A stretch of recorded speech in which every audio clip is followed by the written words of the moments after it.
ล้านนาดำเนินรายการโดยพ่อหนานไกรสอนขอยกมือ10 นิ้วไหว้สาพระติรัตนแก้วเจ้าทั้ง3 ประการอันมีพระพุทธเจ้า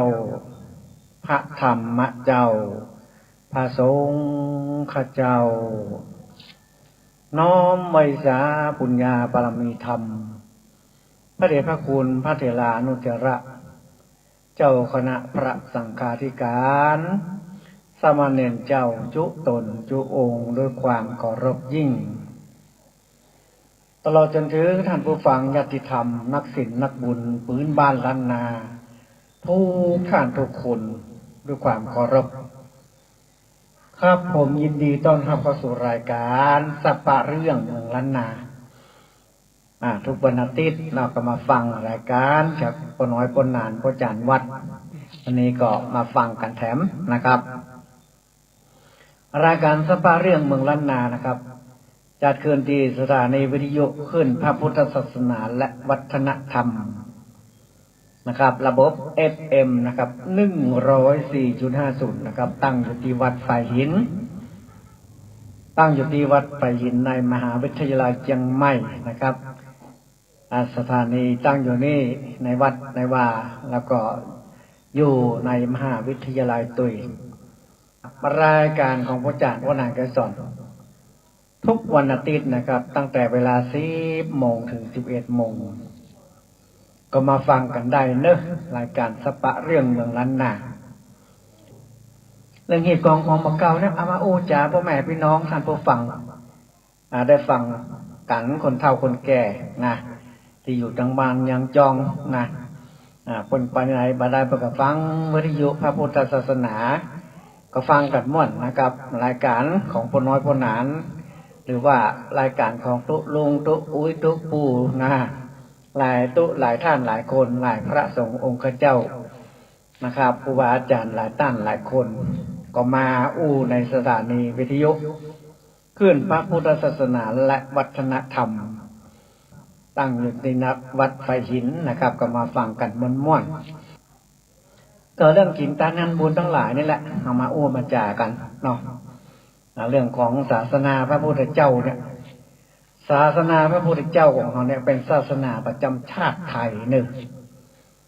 ศาสนาประจำชาติไทยนะ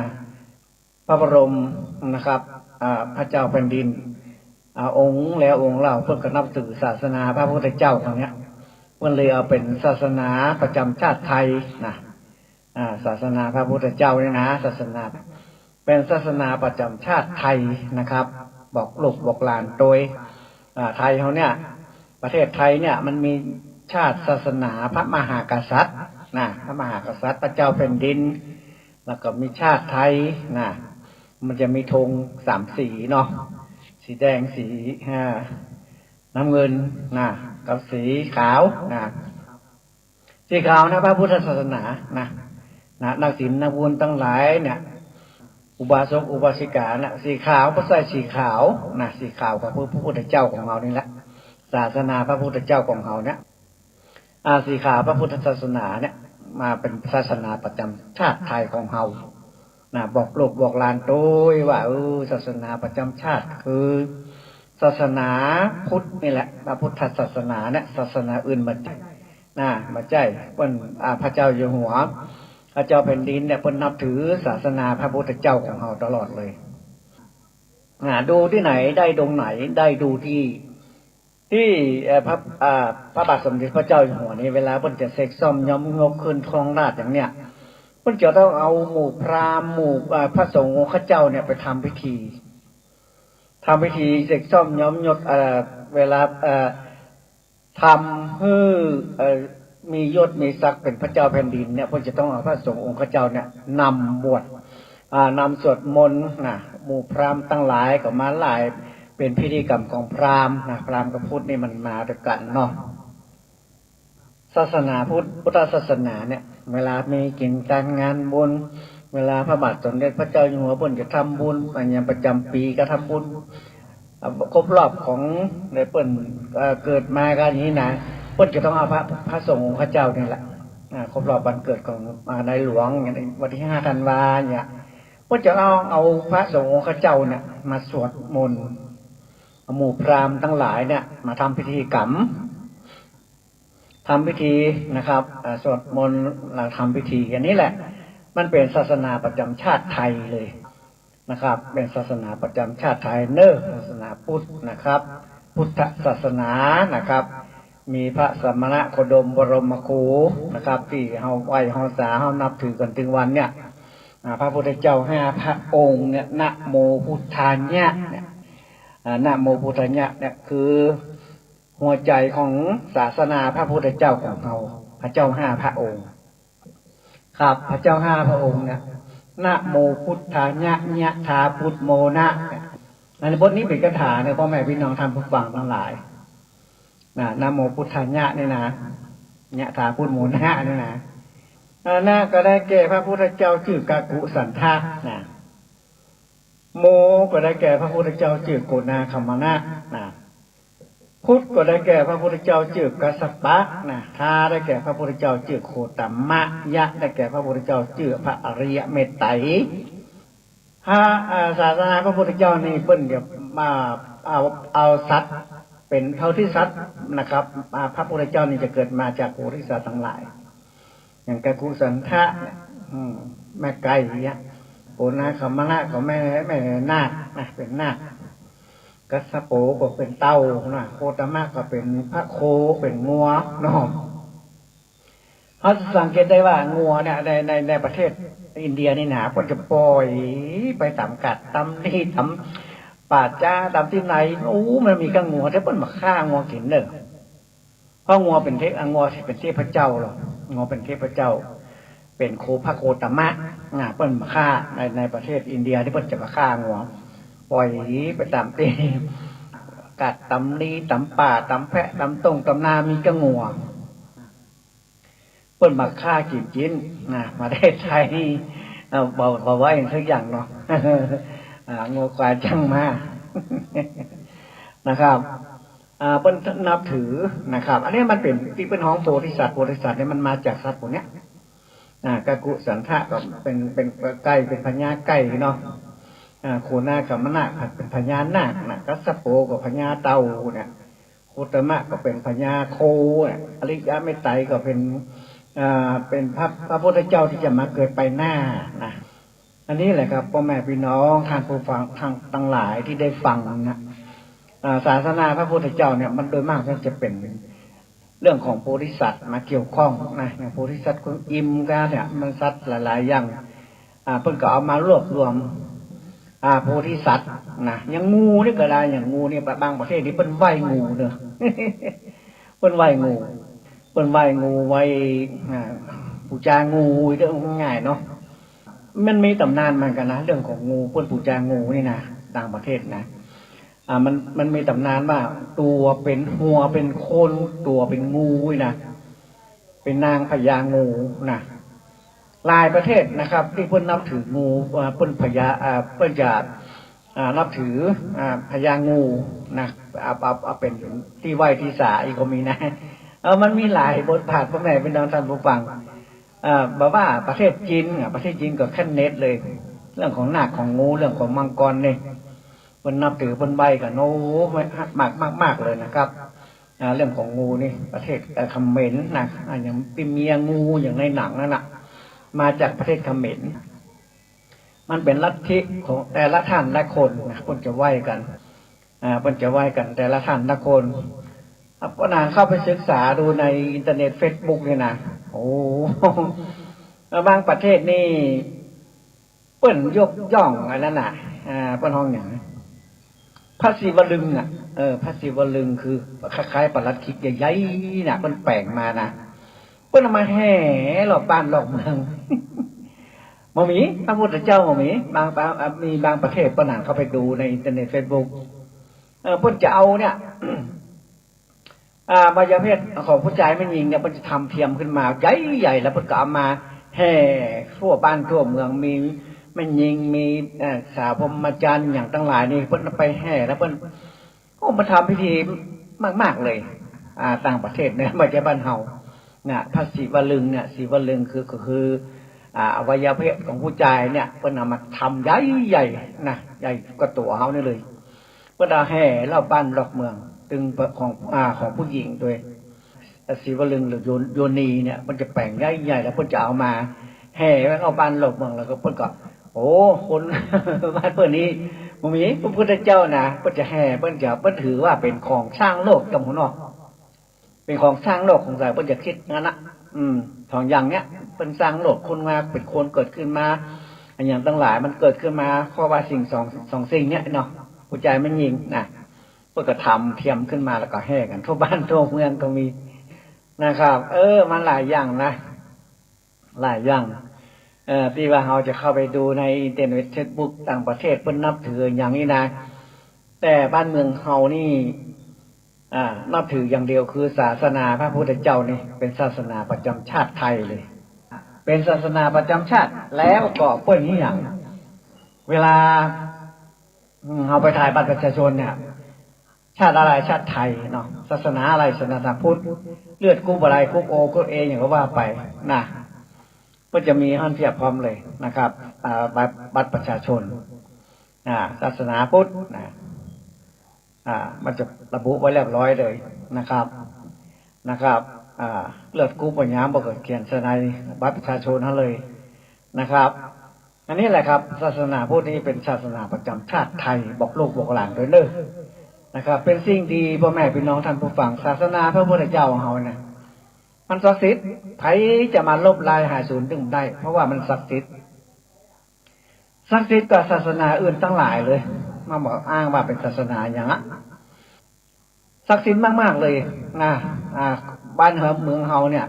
บาลังที่เจ็บมันก็บ่เจ็บบาลังที่ตายมันก็บ่ตายเนาะต่างประเทศก็ตายเป็นแสนล้านคนบ้านเฮาเมืองเฮานี่มีหรอบ้านใต้บ้านเหนือนี่ไม่แค่ข่าวลือมหันมันมีเนาะมหันว่ามันจะเป็นอันตรายอย่างเพราะว่าเขาถือศาสนาพระพุทธเจ้าเนี่ยสิ่งศักดิ์สิทธิ์ทั้งหลายเนี่ยมันมากำจูมันบ่คือได้เจ็บได้ไหมได้ไข้ได้หนาวอยู่ร่มเย็นเป็นสุขอยู่ร่มเย็นเป็นสุขในพื้นบ้านล้านนาของบ้านเมืองของเขานี่ฮอนได้อาบอยากได้กินผักไม้ใส่เกลืออย่างปนเลอะในน้ำมีป่าในน้ำมีเข้าจ่างเสาะจ่างหามาถึงมากั้นเนาะมาเพื่อแมงบ้งมันมาตายกั้นใบมันวะแมงบ้งมันมากับตายกั้นใบไม้นะมันมาเชาะกินหากินไปนะเอาไปเปรียบเทียบไปอย่างประเทศไอ้ที่มันต่างประเทศที่มันแบบไปอยู่ทะเลทรายเนี่ยโอ้มันมีศาสนาเขาบ่มีนะมูนี้นี่มันมีศาสนาอย่างสักอย่างมาได้ไหว้พระไหว้เจ้ามาได้อย่างสักอย่างอยู่วันนะต้นไม้ต้นก็มันมีอยู่ทะเลทรายบนอันนี้แหละความทุกข์ความลำบากเขาเกิดในประเทศที่ยากจนเนี่ยอันนี้แหละพ่อแม่เป็นนางทานผู้ฟังเขาบ่มีศาสนาเขาก็เลยบัดเจริญรุ่งเรืองอย่างทุกข์ยากกันยากโอ้บ้านที่อยู่กับเนี้ยจะน้ำจะกินก็ยังมาใครมีโอ้ต้องลำบากยากเห็นขนาดต้นไม้ต้นก็มีอากาศก็ดีอยู่ทะเลทรายนะเวลาฝนตกเวลาร้อนก็ร้อนอันนี้แหละครับเขาอยู่บ้านเมืองเขานี่เขาสบายเพราะว่าเขามีศาสนาพระพุทธเจ้าเพิ่นเอาไว้ศาสนาที่ไหนที่นั่นร่มเย็นเป็นสุขเลยนะครับศาสนาพระพุทธเจ้านี่มันหันเลยพ่อแม่พี่น้องท่านผู้ฟังทั้งหลายอันยังก็จ้างถ้าเกี่ยวกับพระพุทธเจ้านี่นะจะรุ่งเรืองหมดนะครับถ้าเกี่ยวกับพระพุทธเจ้าจะรุ่งเรืองหมดเพราะว่าเขาจะทำคิดกันอย่างเนาะอย่างบางท่านบางคนเนี่ยเป็นผู้น้อยผู้นานเป็นอย่างแล้วเปิ้นก็ไปทำร้านสังฆทานอย่างก็อยากทำขายเตียนขายเครื่องบัตรจีวรอย่างเงี้ยถ้าทำแล้วเนี่ยรวยเลยถ้าเกี่ยวกับพระพุทธเจ้านี่รวยเลยนะครับเปิ้นจะฮื้อรวยเลยมาถ้าคิดใกล้ขนาดเปิ้นแปลงสร้างพระสมเด็จพุทธจารย์โตพรหมรังสีนะเอาที่ดินมาแปลงนะอันหนึ่งเท่าไร50 ล้าน100 ล้านออกน้อยเดียวอันนี้ถ้าเกี่ยวกับศาสนาพระพุทธเจ้าเนี่ยนะรับรองเลยว่าอยู่เย็นเป็นสุขมีเงินมีทองถ้าไผเกี่ยวข้องกับพระพุทธศาสนานี่นะจะรวยเลยจะอยู่เย็นเป็นสุขนะครับมันมีโรคภัยไข้เจ็บอย่างมาเบียดเบียน อย่างพอน้อยพอหนานประจันวัดเนี่ยโอ้ไปเวียนตานที่หันที่นี่ไปเลี้ยงหงตานกาไป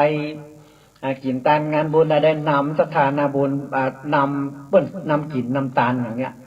อันนี้เกี่ยวกับพระพุทธเจ้าหมดมันจะบรรทุกปัญญาพ่อแม่พี่น้องท่านผู้ฟังมันจะบรรทุกปัญญามันจะอยู่ได้กินได้ไปได้น่าจะตุกกับบรรทุกจะรวยกับบรรวยถ้าเกี่ยวกับพระพุทธเจ้านี่ดึงดีหมดละอย่างพระเครื่องทั้งหลายที่เป็นคือเจ้าเนี่ยมันเกี่ยวพระพุทธเจ้าหมดหรออย่างทั้งหลายพระศิวลีเนาะเป็นปั้นขึ้นมาเป็นแปลงขึ้นมาเป็นหล่อขึ้นมาอย่างท่อโอ้องค์นึงนี่เป็นหมื่นๆแสนๆพ่อแม่พี่น้องท่านผู้ฟังบางทีเพื่อนเอาไปปลุกเสกไปขึ้นขอบขึ้นขานแล้วโอ้เป็นของที่แปลงเลยนะครูบาอาจารย์ตั้งเจ้าเพื่อนแปลงแล้วอย่างวัตถุมงคลอย่างทั้งหลายเนี่ยเพื่อนเอามนต์สวดมนต์ตาของพระพุทธเจ้าเนี่ยเขาสวดเขาเป่าเนี่ยมันจะขลังมากๆเลยมันจะเอาไปใจนะใจในศาสนาพระพุทธเจ้าใจในกิจวัตรประจำวันของเขานี่เขาค้าขายอันใดก็อย่าถึงมดเปิ้นแปลงนั้นเครื่องรางของขลังขึ้นมาอย่าเปิ้นจะสร้างศาลาสร้างพระธาตุอย่างไรเปิ้นบ่มีปัจจัยนักแต่เปิ้นก็ทำสิ่งพวกนี้มาฮือคนทั้งหลายมาปูจาแล้วเปิ้นก็เอาปัจจัยนะไปสร้างพระธาตุเจดีย์สร้างหอระฆังสร้างวัดสร้างวาสร้างกำแพงสร้างกุฏิสร้างโบสถ์สร้างวิหารอย่างกันเนี่ยทางกรุงเทพที่เพิ่นเฮียเพิ่นทำกันพ่อแม่พี่น้องท่านผู้ฟังเพิ่นเฮียเพิ่นทำกันนี้เพิ่นจะมีพระรุ่นนั้นรุ่นนี้ทำขึ้นมานะรุ่นนี้รุ่นรวยไม่เลิกสมมตินะรุ่นรวยไม่เลิกนี่เนาะรุ่นนี้ขุนแผนรุ่นรวยไม่เลิกนะเพิ่นทำขึ้นมานะทำขึ้นมาอันนี้สร้างเพื่อจะทำสร้างกุฏิพระเนนที่อยู่ในวัดนั้นวัดนี้เพื่อจะเขียนลงไปคนใดได้ร่วมอนุโมทนาบุญก็จะเอาเอาพระเครื่องรางของขลังเนี่ยแจกเข้าไปคนบริจาคตาใดเพื่อจะเอาแจกไปถ้าคนไหนบริจาคก็จะมาได้ถ้าบริจาค100ครับบริจาค500เพื่อก็จะคือของพวกนี้ตัวนะครับเป็นของมงคลอันนี้แหละครับของอันใดก็จ้างถ้ามันเกี่ยวกับศาสนาพระพุทธเจ้าของเราเนี่ยกั้นกลุ่มรุ่งเรืองเลยกั้นกลุ่มรุ่งเรืองเลยพระเครื่องร้อยอย่างปั้นอย่างเนี่ยที่เปิ้นปั้นเป็นพระเครื่องปั้นดินเผาอย่างเนี้ยพระหลอดพระคงพระขุนแผนนางล้อมขุนแผนในนางพายอย่างทั้งหลายนี่พระคงหรือปูนพระอย่างทั้งหลายนะพระ12พระนางอย่างทั้งหลายนี่พระศิวลีพระหลายๆพระเปิ้นสร้างเป็นพระเครื่องปั้นดินเผาพ่องเปิ้นนำมาหล่อเป็นเหรียญพ่องอย่างโอ้พ่อแม่พี่น้องท่านผู้ฟังคนทั้งหลายเนี่ยถ้าว่าเปิ้นทำสิ่งมงคลของมงคลมาแจกมากับคนทั้งหลายแล้วเปิ้นก็บอกว่าเปิ้นก็ไม่กฎเกณฑ์เนาะเปิ้นว่าถ้าหอม1,000 บาทเลยก็จะได้พระรุ่นนี้รุ่นนั้นนี่นะเปิ้นก็จะบอกเป็นอย่างนะมันจะมีหลายอย่างหรอรุ่นที่มันถูกสูตรแปลงสูตรแล้วก็เป็นทองคำก็มีนะเปิ้นทำขึ้นมาให้นะแล้วรุ่นนี้อันนี้เหรียญนี้เป็นทองคำเด้อถ้าคนใดมาบริจาคสัก10,000ก็จะได้เหรียญเป็นเหรียญทองคำเหรียญเป็นหนักเป็นเงินเพื่อก็จะว่าไปนะอันนี้แหละครับถ้าเพื่อนทำสิ่งวัตถุมงคลขึ้นมาแล้วเนี่ยจะมีคนเอาไปซื้อไปเลยนะจะบูชาไปเลยแต่บางวัดบางวานี่เพื่อนจะแจกพ่อแม่พี่น้องท่านผู้ฟังสมัยก่อนนะเพื่อนแจกนะเพื่อนแปลกขึ้นมารุ่นแรกเลยนะสมมติว่าทำสมเด็จพุทธจันโตพระมรังสีขึ้นมาเนาะเป็นพระดินพระเครื่องปั้นดินเผานะเปิ้นแปลขึ้นมาได้เป็นแจกเพื่อในเปิ้นบอกว่าในนามของที่จะสร้างวิหารนี่นะแล้วเปิ้นจะแจกคนได้ไปร่วมทำบุญเนี่ยอาจจะหอมจะได้ก็ได้เปิ้นแจกให้คนทั้งหลายเนี่ยโอ้พ่อแม่พี่น้องท่านผู้ฟังทั้งหลายมันมีประวัตินะครั้งแรกที่มันแจกนี่นะเปิ้นแจกได้แต่แจกเป็นคนร้อยคนหมื่นคนนี่นะมาลงโอ้ราคาจะเป็นหลายแสนเลยนะถ้าแจกฟรีแจกบัตรไทยเนี่ยเพื่อนเอาไปขึ้นขอบขึ้นขันแล้วเพื่อนเอาไปปลูกเสกไปอบรมสมโภชมาแล้วมันขลังมากมันพุทธคุณมันสูงมากๆเลยคนใดได้ไปโอ้หิมากาคืนเงินไหนนองทองไหลมามีพระองค์นั้นนี่นะอันนี้มีแต่นะพ่อแม่พี่น้องท่านผู้ฟังบัดเจือบัดได้ลบๆเนาะเพื่อนเอาไปแล้วพุทธคุณมันเกิด อยู่ๆว่าโอ้รายได้ก็มามีเขาเนี่ยยังก้นกุ้งลุ่งเรื่องอย่างอันเนี้ยพุทธคุณเกิดละเกิดจากอะไรเลี้ยงของขังสิ่งนั้นนะทีนี้มันก็จะแปลงละถ้าพุทธคุณเกิดเนี่ยคนใดเอาไปเนี่ยครูบาหลายท่านหลายคนเนี่ยเพิ่นทำมาอย่างเพิ่นทำตะกุดทำอย่างก็จ้างเป็นเครื่องรางของขลังนี่นะหลายครูบาเคยอู้คือคนอ่านฟังละทำตะกุดรุ่นแรกอะแจกเขา แจกเขาแจกหมู่ไอ้ที่หูจักมักคุ้นกันหรือว่าเป็นคนที่เปิ้นมาช่วยการช่วยงานวัดวาอย่างนี้นะเปิ้นแจกตะกุดน่ะครูบาตั้งนครสวรรค์เลย เมื่อมารูนมาโอ้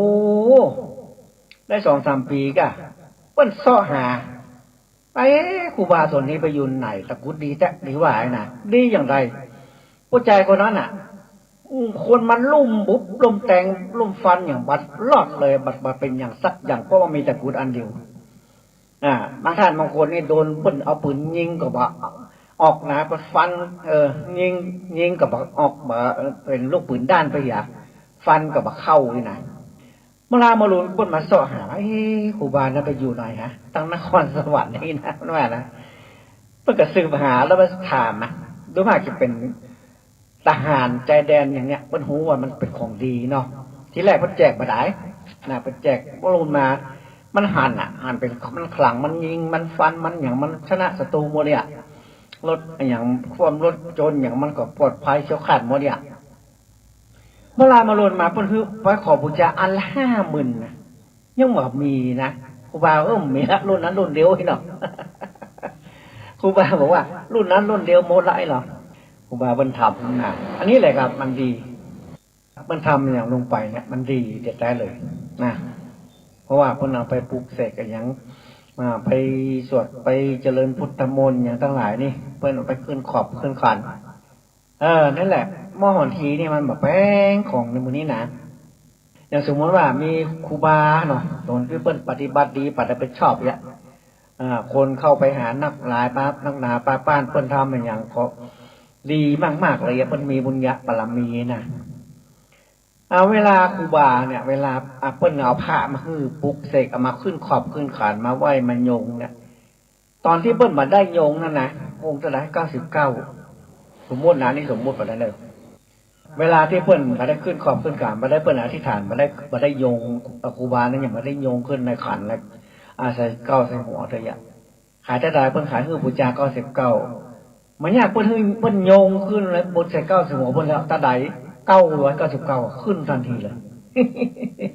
อันนี้แหละครับท่านพระสงฆ์องค์ข้าเจ้าที่มีบุญญาบารมีสูงเนี่ยเปิ้นบางท่านบางคนเนี่ยเปิ้นจะเอาไปให้ท่านครูบานั้นอธิษฐานจิตนะใส่ในขอบในขานใส่ที่องค์ของขลังทั้งหลายนะมันจะมีกล้าขึ้นมาทันทีเลยพุทธคุณมันเกิดพ่อแม่เป็นนั้นผู้ฟังทุกสิ่งทุกอย่างเนี่ยพุทธคุณมันเกิดขึ้นอย่างใดเกิดขึ้นว่าถ้าเอาไปใจแล้วเนี่ยมันเกิดสิ่งดีๆขึ้นมาทันทีเลยถ้าเป็นทำพระขึ้นมาสักรุ่นหนึ่งเนี่ยคุณแผนนั่งหัวกะโหลกคุณแผนกุมารทองอุ้มลูกแล้วก็ไม่ดาบเลยคุณแผนนางพายนี่เป็นทองของแผนนางพายนะเวลาเอาไปใจโอ้โหป้นฮักป้นหูเมตตามหานิยม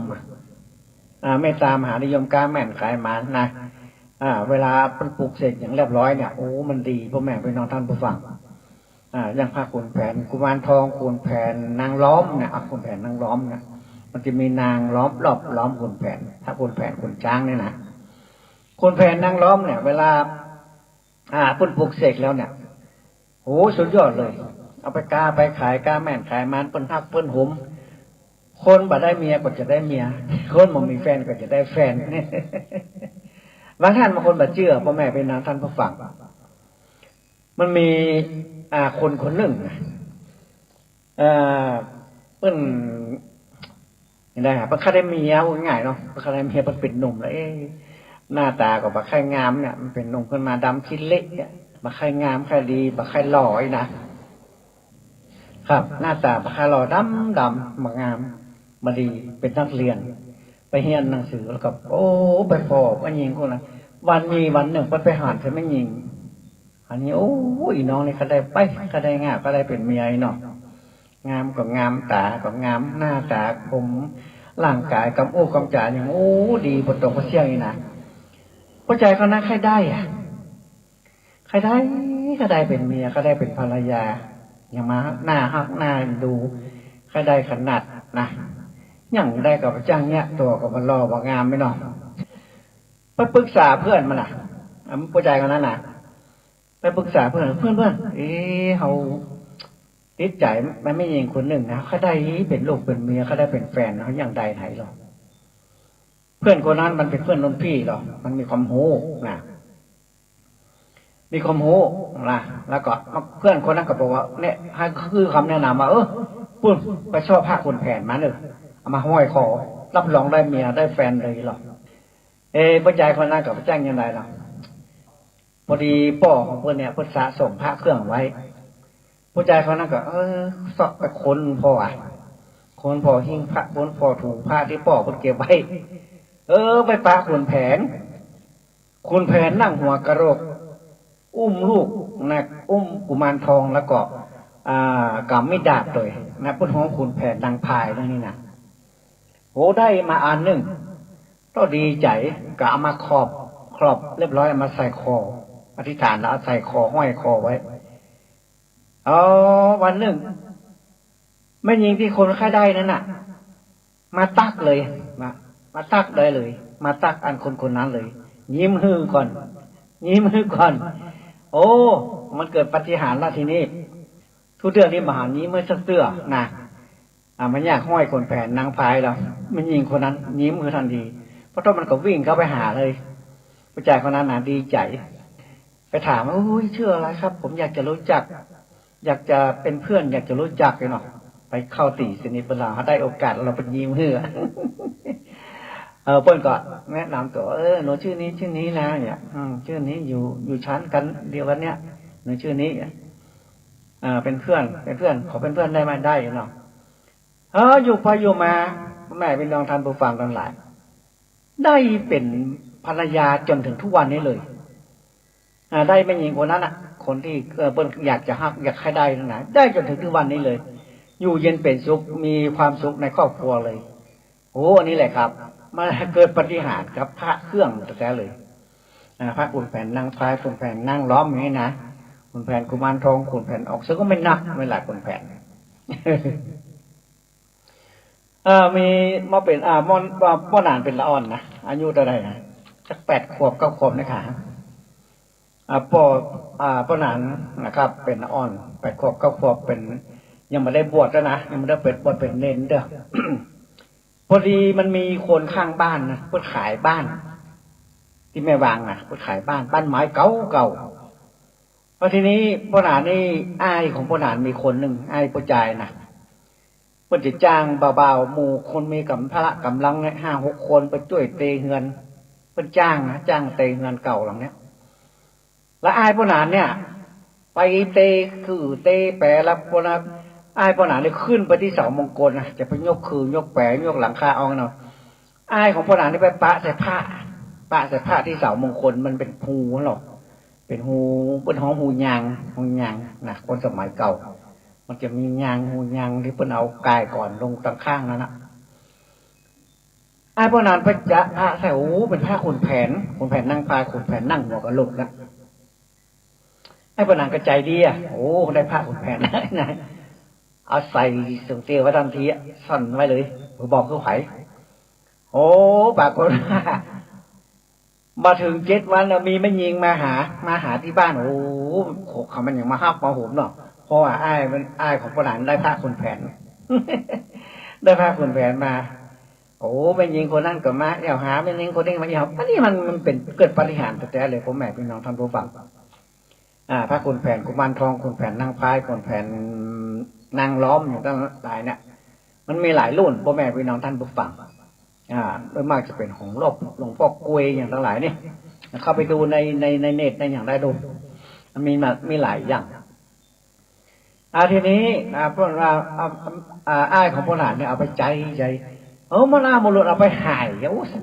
สียดายเป็นพระเก่าเสียดายนะพระเก่าเป็นขุนแผนเก่าเสียดายเลยเป็นพระธาตุเดียวนี่หลายตังค์เนอะพระเก่าอันนะ นาดปนานเป็นอ่อนนะไอ้ของปนานได้โอ้จะได้หายไปเหี้ยเนาะ ถ้ามาหายจะได้แฟนหำจัดหนัก อันนี้แหละเป็นว่าเมตตามหานิยมพ่อแม่พี่น้องท่านผู้ฟังของอย่างทั้งหลายเนี่ยถ้าเราทำขึ้นมาเราสร้างดีทำดีคิดดีทำดีเนี่ยเรามาปลุกเสกก็คือครูบาอาจารย์ต่างเจ้าที่เพิ่นมีฤทธิ์ที่จะมีฤทธิ์มีเดชมีบุญญาบารมีเพิ่นเสกซ่อมย้อมยกเพิ่นเป่ากระถาเสกกระถาเพิ่นสวดสาธยายสวดเวลาเราทำเอาเนี่ยเอาทำนะปลุกเสกขึ้นมาทำขึ้นมาเนี่ยเวลาเราจะ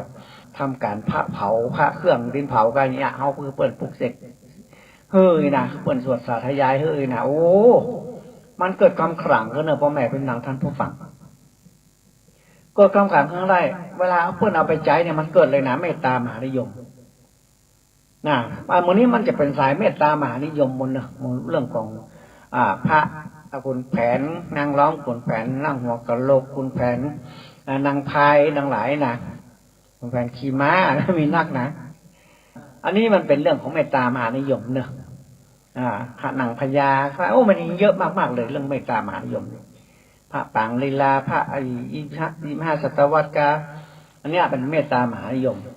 นะครับเป็นสิ่งดีๆเกิดขึ้นเลยเป็นสิ่งดีๆเกิดขึ้นเลยมีเยอะมากๆเลยของขลังในศาสนาพระพุทธเจ้าของเรานี่อีเป๋อไอเป๋อนะอีเป๋อแม่เป๋อพ่อเป๋อนี่นะอันนี้ก็เป็นของขลังนะเมตตามหานิยมกาแม่นขายหมานนะหรือว่าจะเป็นพระง่างนะ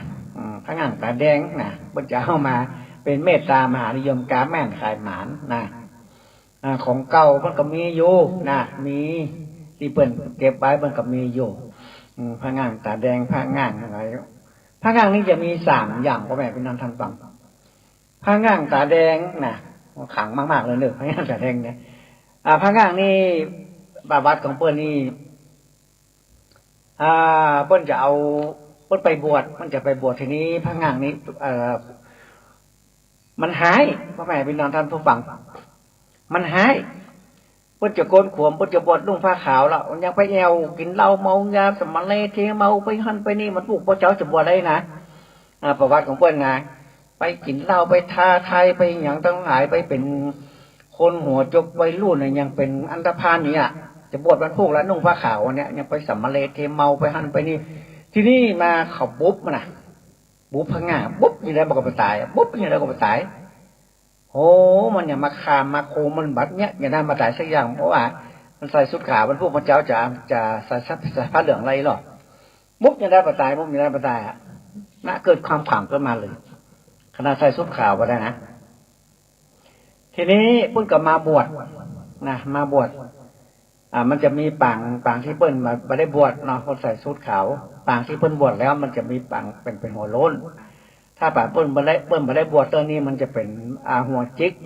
แล้วก็มันจะหัวมันจะเบี้ยวไปทางซ้ายทางขวาเนี่ยพระง่างตาแดงเนี่ยนะพระง่างเนี่ยนะเปิ้นจะเอาไว้ที่ต่ำพ่อแม่พี่น้องท่านผู้ฟังเปิ้นมาไว้ที่สูงเนี่ยเปิ้นไปขุดปะที่ในอะไรที่มัน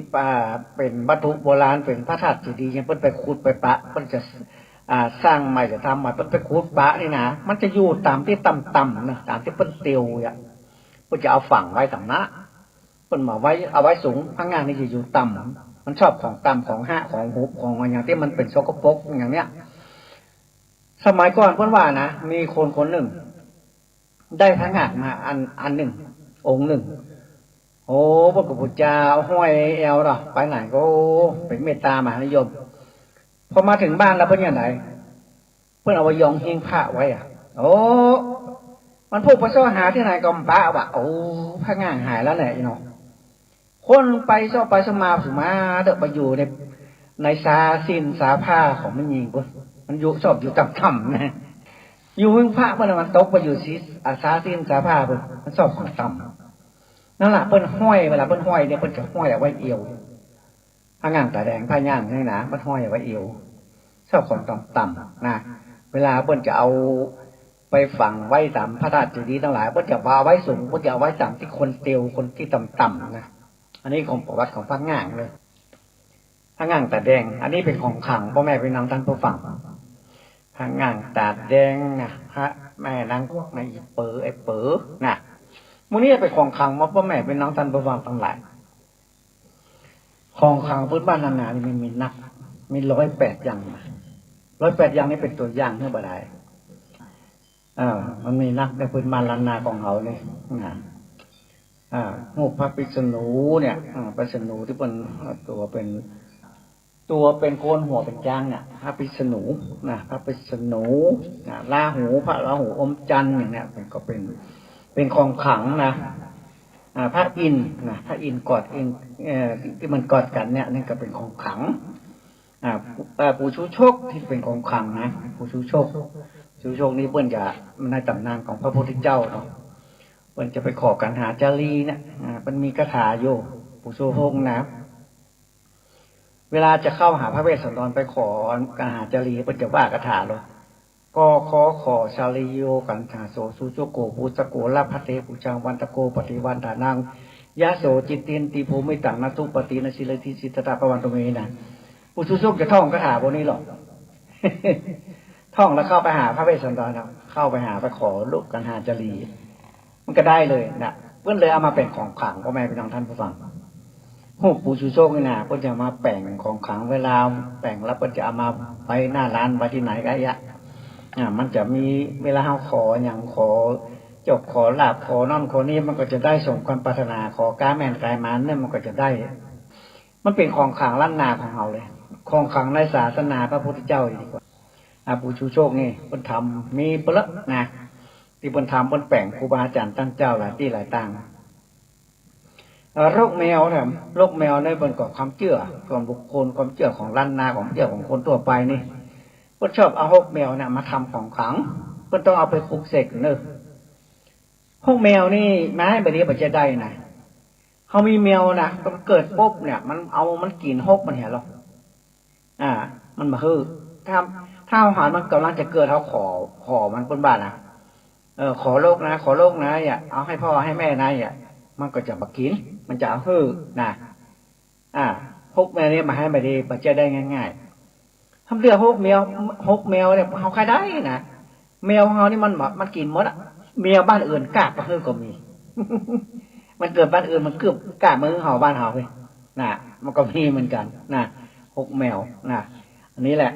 เป็นเมตตามหานิยมการแม่นขายหมานเพื่อจะมาปิดทองดูหรอปิดทองนะไม่มีของขาวหลายอย่างพ่อแม่ไปนอนบนวางแก้วเจ็ดสีมันนี่เจ็ดแสงนี่แมงสี่หูห้าตานี่เป็นของขลังล้านนาของเขานี่หมดอ่ะพญาจิ้งจก2 หางเนี่ยจะกิน2 หางเนี่ยมันมีนะไม่ใช่ว่ามีบางท่านบางคนนี่เอามาต่อเอาปลาจิ้งจกที่มันตายแล้วมาต่อหางแล้วมาขายจุขายก็มีแต่มันมีอยู่ของจริงมันมีอยู่นะพญาจิ้งจก2 หางนี่นะจะกิน2 หางเนี่ยมีมันเป็นของขลังเลยเล่นการพนันนี่จัดดี พญาจิ้งจก2 หางเงินหางสตังค์แดงนี่นะของเก่าของโบราณนี่แสงพระบ้องเนี่ยเป็นของเก่าของโบราณเป็นของขลังคนใดมีนี่สุดยอดเลยต้องขวัญฟ้าต้องขวัญฟ้าม้า10 นางนี่ม้า8 นางนี่เป็นพยัญนะพยัญม้า10 นางนี่บดีนี่เก่าๆนี่ผืนนึงเป็นแสนนะพ่อแม่พี่น้องท่านผู้ฟังแต่พนานนี่มีเนี่ยแผ่ใกล้หันนี่มาดูได้เนาะปืนเป็นแสนนะม้าพยัญม้า10 นางนี่นะพยัญม้า10 นางแล้วมันมีหลายอย่างมันจะเป็นฮูกมาเป็นต้องเดืองก็มีเป็นพยัญก็ไม่แต่ที่มันขึ้นชื่อลือชานี่คือพยัญม้า10 นางไอ้ข้าหารของแท้มาพอวันพนานนี่ เพิ่นเป็นแสนเลยอันนี้เป็นเมตตามหานิยมพ่อแม่พี่น้องท่านผู้ฟังพยัญม้า10 นางจ้าง3 เสียนอันนี้ก็เป็นของกลางนะปลาตะเพียนทองของกลางวันเขี้ยวหมูป่าในเขี้ยวหมูป่านี่ยิงบ่เข้าเนอะยิงบ่ออกฟันบ่เข้า มันข้ามมันคงนะแต่เอาไปกาไปขายที่บ่ได้เนี่ยมันตานมันเนี่ยนะมันปิดกั้นมันใจคงกระพันใจแบบกันสิ่งบดีเท่านั้นละถ้าจะเอาไปกาไปขายที่เพิ่นว่ามันแก่นคนเมืองมามันแก่นเขี้ยวหมูตันบางใดมันก็ตันทิ้งงาจัง จ้างกำจัดกำจายงาจ้างกำจัดกำจายนี่แปลว่าอย่างแปลว่างาจ้างที่มันสัดเด่นนี่นะเวลามันปืดไม้ปืดท่นไม้สูงไม้อย่างมันใหญ่ๆเนี่ยงามันนี่มันจังแตกจังสัดเด่นออกมาเนี่ยเป็นห้องงาจ้างกำจัดกำจายน่ะถ้ามันสัดเด่นมาเป๊ะนี่นะเพิ่นจะเก็บไว้โอ้เป็นของขลังนี่จัดดีพ่อแม่พี่น้องท่านผู้ฟัง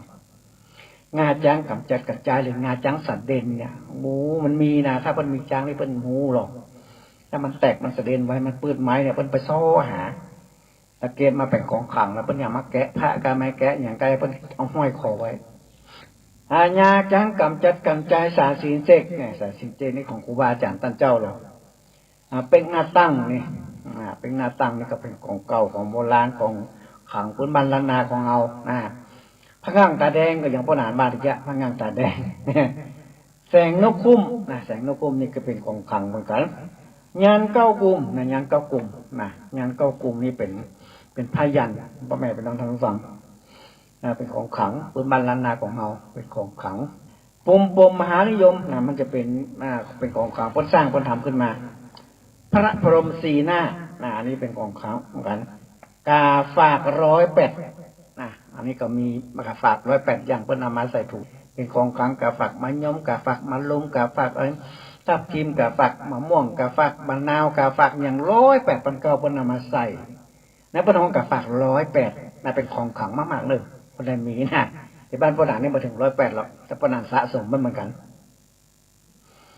บ้านพ่อหลานนี่มีกาฝากมะยมเนาะกาฝากไม้คุณเนี่ยอย่างทวีคุณกาฝากรักหรือกาฝากไม้เครือเขาหลงนี่เครือเขาหลงบ้านโบราณนี่มีตึงตุ่มปูตัวแม่เลยจะบอกก่อนไปเตะไปเขาบื้นบ้านลานนาที่มีไหนพ่อโบราณถึงตาถ่ายเลยว่ามันหม่ำเมดอกเครือเขาหลงตัวปูตัวแม่ตัวปูตัวแม่เนี่ยมันจะมีสีขาวกับสีม่วงนะบ้านโบราณนี่มีมีมาดูได้หายากเลยพ่อแม่ไปนั่งตำรวจฟังดอกเครือเขาลงแต่ตัวผู้ตัวแม่ด้วยนะหายากแต่เลยกาฝาก108นอแรดล้อแรดนี่ก็เป็นของขลังฟ้าแฝดเอ็นจันนี่ก็เป็นของขลังเหมือนกันยันมหาอุดนี่เป็นพระยันเป็นยันเป็นยันเตรียมยันเป็นยันเป็นพระยันอย่างเงี้ยข่าวกลางคุดข่าวกลางคุดนี่มันจะออกที่ง่อนมันง่อนข่าวกลางข่าวฟ้าเนี่ยข่าวกลางคุดตะกุดศักดิ์สิทธิ์ตะกุดที่บนสร้างบนทำขึ้นมามีดหมอมีดหมอนี่ก็มีต่ำ5อยู่เพิ่นเอาไปจีไป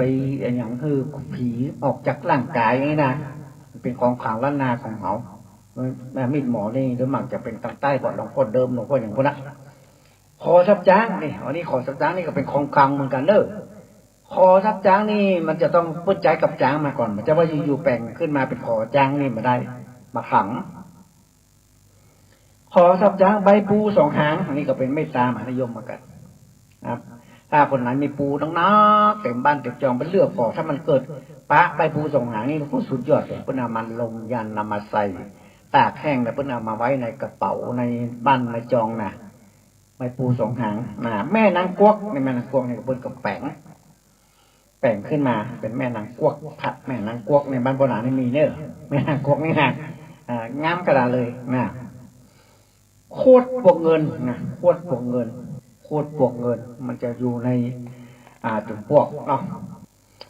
ดินกัญญายักษ์ดินกัญญายักษ์นี่เป็นดินที่มันอยู่ทางภาคใต้คนไหนดินกัญญายักษ์นี่มันจะอยู่ต้องอย่างพนห้องต้องเขื่อนที่เป็นแปลงใหญ่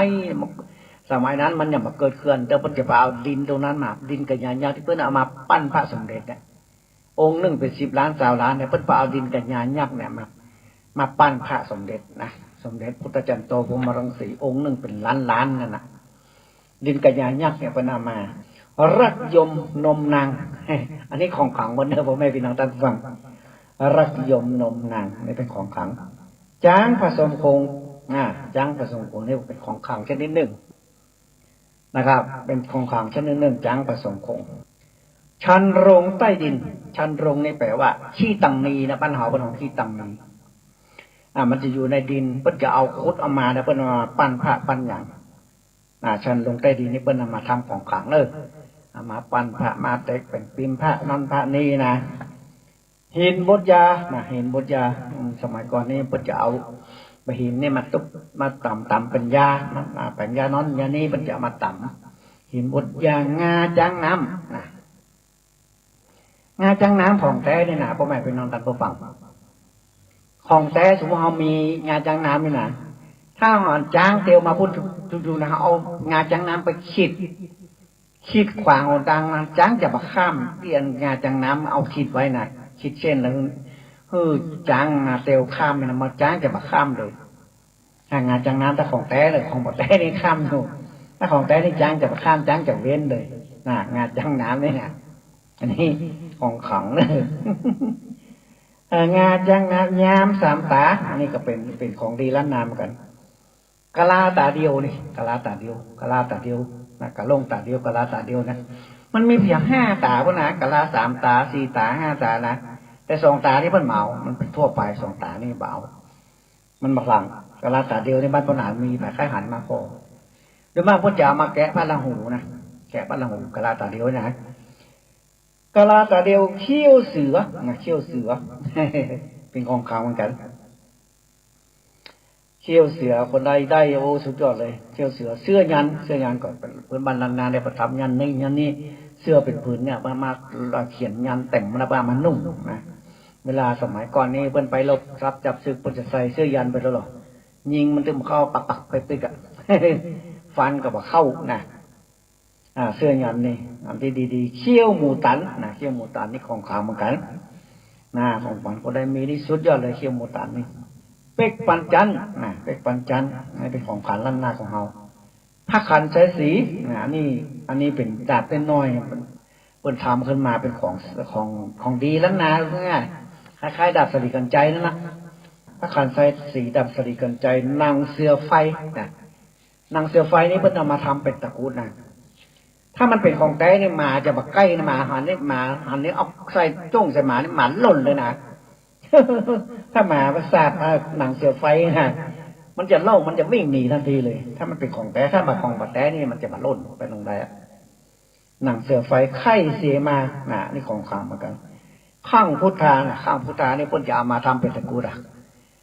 ข้างนี่มันเกิดมันจะที่เป็นนั้นมันเกิดต้นบัตตันเนี่ยมันติดต้นบัตตันคือธรรมชาติเนี่ยมันติดต้นบัตตันขึ้นมาแล้วเพิ่นเอามาทำเป็นตะกรุดเนี่ยตะกรุดยันหนังได้อย่างเนี้ยข้างพุทธากล้วยตานีนี่ก็มาทำเป็นของขลังนะอีเป๋อแบบนี้ก็คือเป็นของขลังที่พ่อหนานบาทเกี้ยไอ้เป๋อจักกระเรือสองหางหน้าผมหอมนี่ก็เป็นของขลังล้านนาเหมือนกันกาตอมป้าเนี่ยมันก็เป็นของล้านนาเหมือนกันเป็นของเป็นมันอยู่ในป่าในดงเนาะมันไปเอาเป็นหูจักกาตอมป้าเต้าปัญญากากบเต้าปัญญากากบนพรัตน์โชคชัยอันนี้เป็นของขลังหมดเลยไม้ไก่กุ๊กไม้ไก่กุ๊กนี่เวลาเพิ่นเลี้ยงไก่นักเนี่ยไก่ตัวผู้นี่มันจะซับไม้ต้นน้อยๆมันจะเรียกร้องความสนใจให้ตัวแม่วิ่งเข้ามาหามันถ้าตัวแม่วิ่งเข้ามาหามันหลอกตัวแม่เข้ามาได้แล้วมันจะขึ้นรวมเพศไก่แม่เลยอันนี้แหละไม้ไก่กุ๊กถ้าผายมีไก่นักเนี่ยสังเกตไก่ตัวผู้เนี่ยมันจะเรียกร้องความสนใจจากตัวแม่มันจะสับไม้กล้องแก๊กไก่แม่หันล่นเข้ามาหาคือเก็บไว้ทันทีเลยไม้ไก่กุ๊กนะเก็บไว้เป็นของขลังเก็บไว้เป็นของขลังไม้ไก่กุ๊กนะสังเกตได้จากที่การเลี้ยงไก่นะมันจะซับไก่มันจะเรียกร้องตัวแม่เข้ามาหาเพื่อจะสมพันธุ์เหมือนกับคนเฒ่าคนแก่ว่าอันนี้เจ้าสู้ไก่แจ้นะไก่ตัวแม่เข้ามามันจะขึ้นสมพันธ์ทันทีเลยเนี่ยมันหลอกตัวแม่เข้ามาไม้ไก่กุ๊กเนี่ยนะ นี่แหละสังเกตสังกาทำให้ไก่ลูกสะบาดบาตันนี่เป็นของดีเป็นของดีลูกสะบาดบาตันยันเนตรนี่ก็เป็นเมตตามหานิยมบีบผมมวยก็เป็นเมตตามหานิยมลูกอมพิเศษนี่ก็เป็นเมตตามหานิยมมาพระสงฆ์องค์เจ้าบางท่านบางคนนี่เปิ้นแต่เปิ้นมีพระเวทมนต์ขลังเนี่ยเปิ้นจะซื้อลูกอมมาเสกมาเป่าชะตานาบุญเอาไปกินไปเป็นมงคลนี้ลูกอมพิเศษนี่นะ มันเสกเป็นเปล่าแล้วก็เอาไปกินไปอมแล้วก็ไม่จะเกิดสิ่งดีๆขึ้นนี่นะเพชรพญาธรนะอันนี้ของดีแล้วนะวะละสังฆวานอนนะสังฆวานอนนี่เป็นเล็กที่บทวิหารที่เป็นเตสมัยเก่าเนี่ยมันจะเป็นเล็กเก่าเป็นเล็กย้ายมันมีเล็กโกนสมัยก่อนนะเพิ่นจะเอาเล็กเนี่ยมาตุ๊บเป็นเล่มแล้วเพิ่นจะเอาไปจดคือจดแผลนะมาลงมาเพิ่นเตโบสถ์เตวิหารเนี่ยเพิ่นจะเอาเล็กนั้นไว้เป็นของมงคลเลยเพิ่นฮ้องว่าสังฆวานอนนะสังฆวานอนเพิ่นเอามาทำของขลังเลยคนใดมีเนี่ยสุดยอดเลยน่ะท่อนไม้ยิ้วดำนี่ก็สุดยอดมาแกะบัตรลัดคิกมาแกะพระอย่างได้หมดอ่ะไม้ยิ้วดำนี่นะมาทำครุยทำอย่างก็ดีนะเป็นของขลัง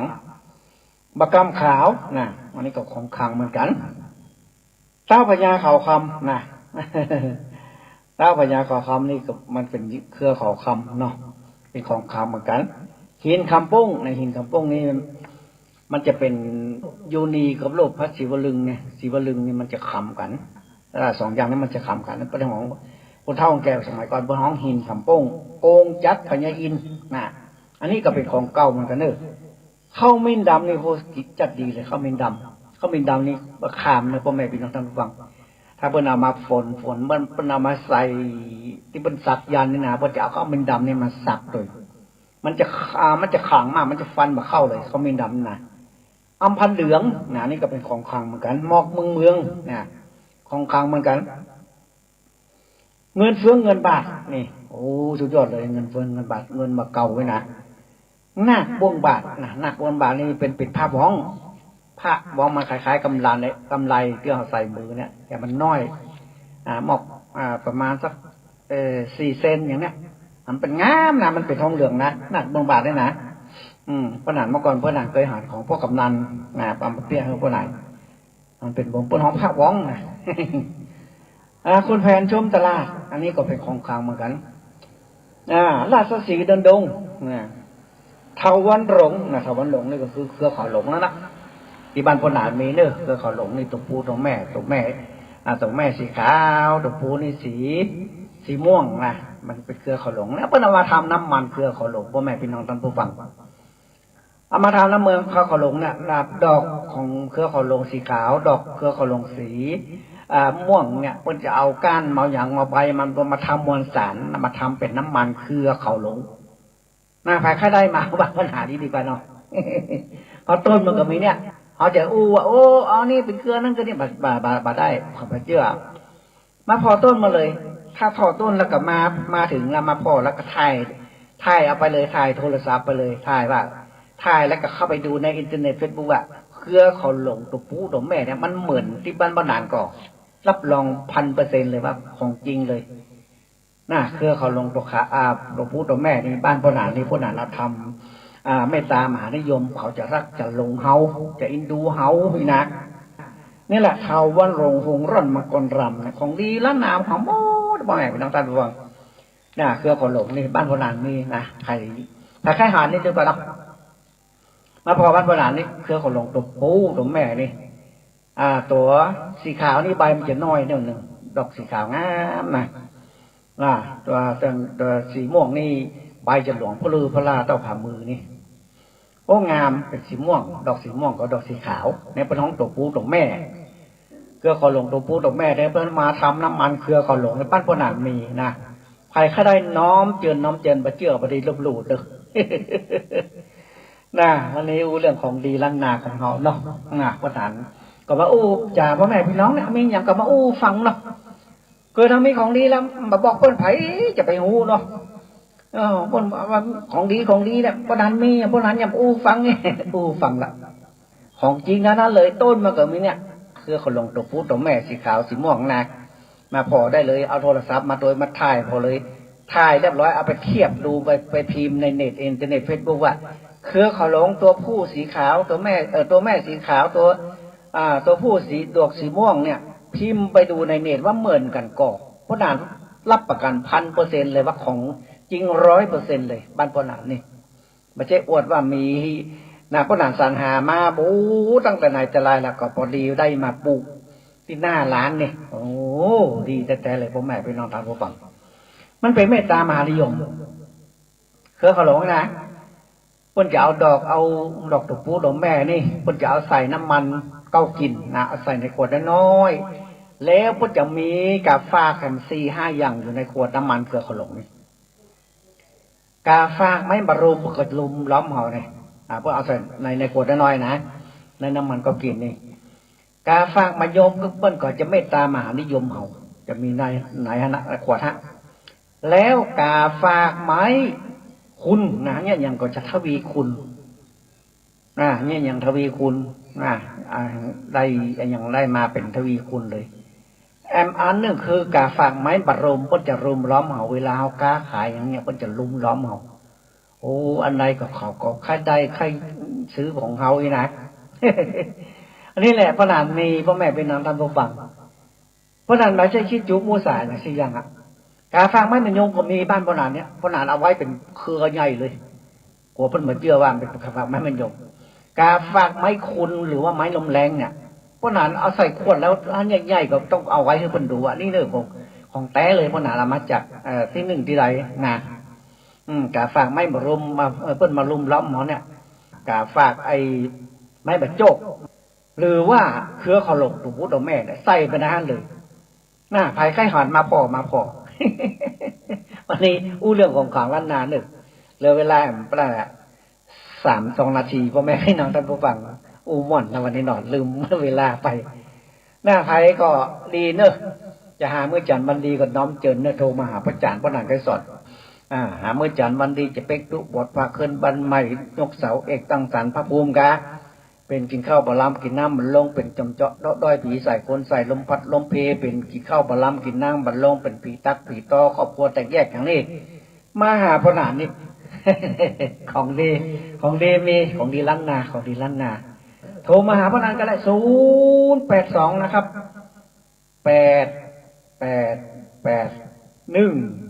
8881756ถ้าฟังบัตรตานก็ฟังไปเข้าไปใน YouTube ก็ได้ในอินเทอร์เน็ต Facebook ไปฟังพระนานเบอร์โทรทำกรรมก็ได้ฟัง100 รอบก็ได้เลยเพราะว่าพระอาจารย์ที่สถานีเพิ่นจะทำเป็น YouTube ขึ้นมาดูฟังหลายๆรอบเลย082888756เนอะโทรมาหาพระนานมาอู้มาจากันเนอะสิ่งดีๆบ้านพระนานนักที่จะได้เอามอบสู่อ้อมใจพ่อแม่พี่น้องด้วยความ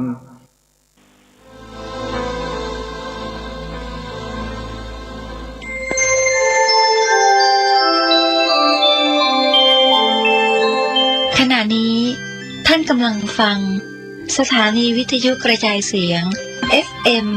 104.5 เมกะเฮิรตซ์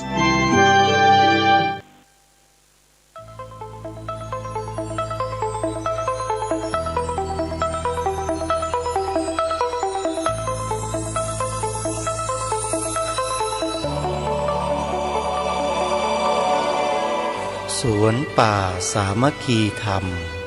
รมณียสถานธรรมมีความยินดีขอเรียนเชิญท่านผู้มีจิตศรัทธา